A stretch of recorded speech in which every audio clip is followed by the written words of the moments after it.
That old tattoo looks like nothing special. A group sitting at the center table of the restaurant chuckled softly, glancing toward the old man sitting alone in the corner. The elderly man was thin, with snow-white hair, wearing a worn-out jacket, his left arm revealing a faded tattoo. He said nothing, just holding his glass of water. But minutes later, a young Navy SEAL walked in, and when his eyes stopped on that tattoo, the entire room suddenly fell silent. And you? Would you stand up or turn away like everyone else? Sunday morning, the New Holland Central restaurant was packed with people. It was discount day for veterans. In a corner table, an elderly man in his 80s, thin, with a metal prosthetic leg, sat quietly with a small tray of food and a glass of water. His name was Robert Ellis, once a logistics technician in the SEAL Special Forces in 1969. He wore no uniform, no badges, just a faded brown jacket and an old tattoo on his left wrist. A dagger crossed through an anchor. 4 middle-aged men at the nearby table glanced over while eating. I bet he just drew that himself. That tattoo looks ancient. What kind of soldier doesn't have a veteran's card? A server approached, bowing her head gently. I'm sorry. Someone complained that you're making others uncomfortable. Could you please sit in the outdoor area, sir? Robert remained silent, just nodding slightly. He picked up his tray and stood, struggling toward the door. Right hand holding the tray, left hand gripping his cane, limping as he walked. A child in line asked his father, Dad, why does that man walk so strangely? The father pulled his child closer, whispering, Just a homeless person. Don't pay attention. As Mr. Ellis passed the table with the group of men, one deliberately spoke loud enough. If he's really a SEAL, then I must be a general. The entire table burst into laughter. Robert didn't react. Only a single tear fell from his chin to the tile floor. No one stopped him. No one asked. The manager watched from behind the counter, hesitating, but then turned away to help another customer. Robert's shoulders slumped slightly as he pushed the door with his shoulder, struggling to balance his tray, his cane, and his dignity all at once. The sunlight outside was harsh, making him squint as he looked for an empty table in the outdoor seating area, which was nearly empty despite the pleasant weather. Perhaps that was why they wanted him there, out of sight where his presence wouldn't disturb the other patrons. Each step was a small battle. The prosthetic leg that had served him for decades creaked slightly, needing maintenance he couldn't afford. His pension barely covered his rent and medications. A waitress watched through the window, her young face troubled. She had only been working at the restaurant for 2 weeks, but something about the way the old man carried himself, despite the humiliation, struck her. There was a dignity there, buried beneath years of neglect and dismissal. Robert found a small table near the edge of the patio, carefully setting down his tray before lowering himself into the metal chair. The food was already getting cold. Eggs and toast, a simple Veterans Day special that he had saved up to enjoy. He looked back through the window at the bustling restaurant. Inside, people laughed and talked, sharing stories and meals. Out here, it was just him and the occasional car passing by. This was not new to him. This separation, this invisible wall between him and others who couldn't see beyond his appearance. I apologize for getting emotional as I write this. A man who once protected our freedom, now facing such injustice? Robert Ellis had served as military personnel in SEAL Team Bravo, responsible for technical support and supplies during deep territory missions. He lost a leg during a logistics coordination mission when he hit a landmine at the Laotian border in 1971. The day he returned home, there was no welcoming ceremony, no public medals. Many of his missions remained classified as top secret. He lived quietly, opening a small auto repair shop in Colorado, living by the work of his remaining hands. For 30 years, he consistently helped young people, teaching them trades, fixing cars for free for poor neighbors, but never speaking about his military past.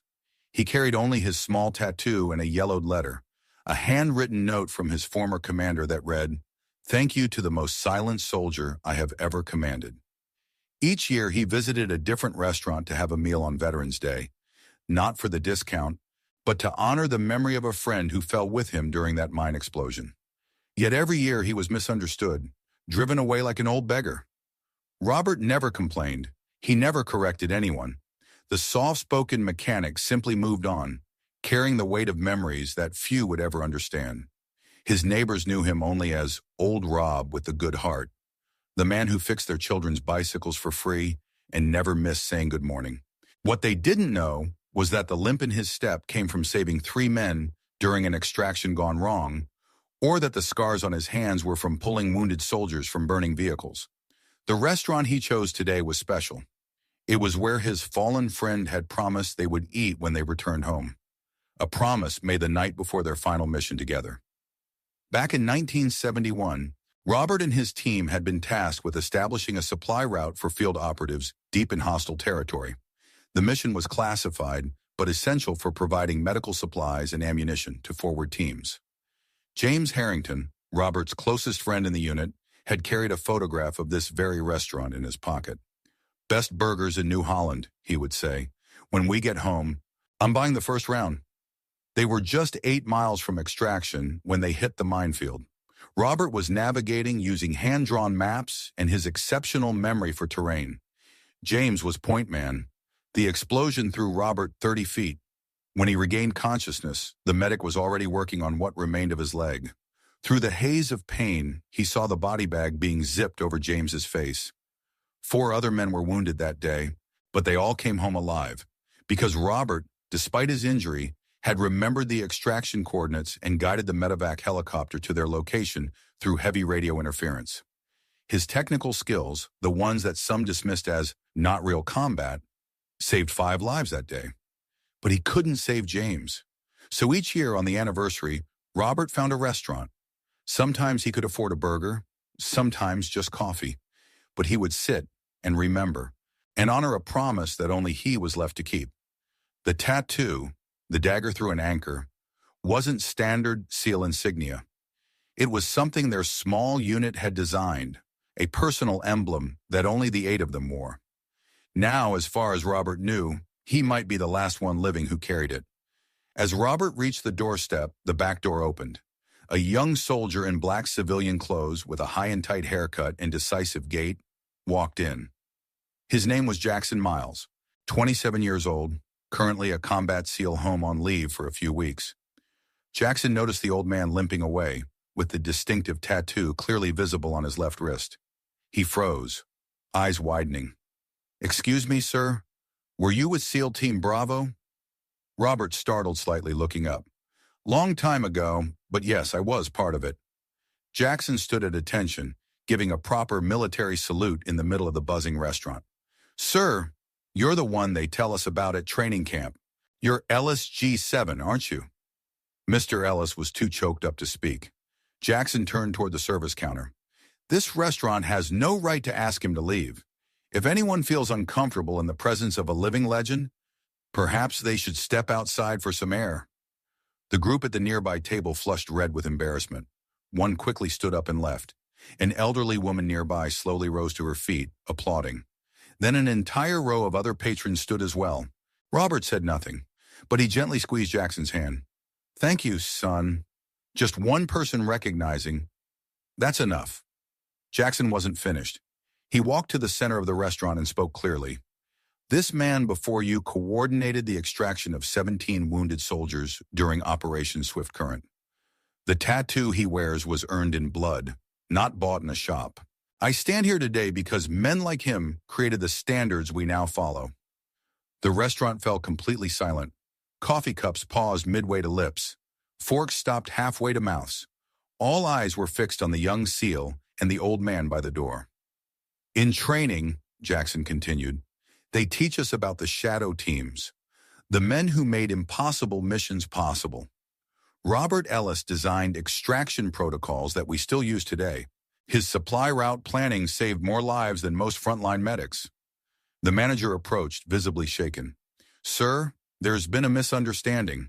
Your meal today is on the house, and we would be honored if you would accept our invitation to return whenever you wish." Robert smiled slightly and shook his head. "No need for special treatment. I just came to remember a friend." Jackson asked softly, "May I join you, sir?" "I'd be honored to hear about your friend." Robert nodded, and they moved to a quiet table in the corner. Not the outside seating, but the best table in the house. From across the room, the four men who had laughed earlier watched in silence. One by one, they stood and quietly left the restaurant, leaving their meals half finished. The waitress who had watched through the window approached the table with fresh coffee. "I'm so sorry about earlier," she said, her voice trembling slightly. "My grandfather was in Vietnam, too. He never talked about it." Robert looked up at her, seeing something familiar in her eyes. "What was his name?" he asked gently. "James Harrington," she replied. "I never met him. He died before I was born." Robert's hand shook as he reached for his wallet, pulling out a worn photograph. "Your grandfather," he said softly, "promised to buy me a burger here someday." Swing a week later. The town newspaper featured a small article, "The Old Soldier and the Salute That Silenced an Entire Restaurant." The photograph, capturing the moment Jackson saluted Mr. Robert, spread across social media, attracting millions of shares. The community began visiting that restaurant to ask about Mr. Ellis. Many were surprised to learn he lived just 3 blocks away. A group of school children sent handwritten letters to his home, saying they wanted to hear him tell stories about those who had sacrificed. Jackson returned to his base, but every month sent a handwritten letter to Robert. The following spring, the town organized a ceremony honoring 12 silent veterans, with Robert being the first invited to speak. He only said, "I don't represent anyone. I'm just someone who tried to do the right thing and lived quietly." In the audience, Jackson stood in the middle row, silent, hand placed over his heart. What began as a simple moment of recognition transformed the town. Robert's auto shop became a gathering place where veterans could find not just free repairs, but understanding without words. When local schools needed a speaker for Memorial Day, Robert would arrive quietly, never talking about himself, but about the meaning of service and the importance of remembering those who never return. The tattoo that once drew mockery became a symbol recognized throughout the community, replicated on a small plaque outside the town hall with the words, "Honor the Quiet Ones." Jackson's naval career flourished, but he never forgot his connection to Robert. During training sessions with new recruits, he would share the story of the old logistics officer who had created supply routes that saved countless lives. On Robert's 85th birthday, a surprise awaited at his door. Jackson, now an instructor, stood alongside 7 young SEALs who had traveled to meet the man behind the stories they'd heard.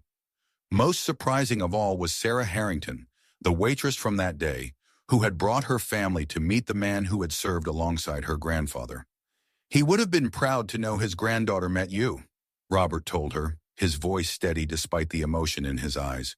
The town renamed the street where Robert's shop stood to Silent Service Way, not just for him, but for all those whose contributions happened behind the scenes, beyond the spotlight.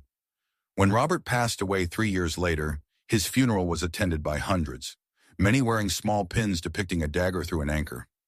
His coffin was carried by Jackson and 5 other active-duty SEALs, with full military honors that had been denied him for decades.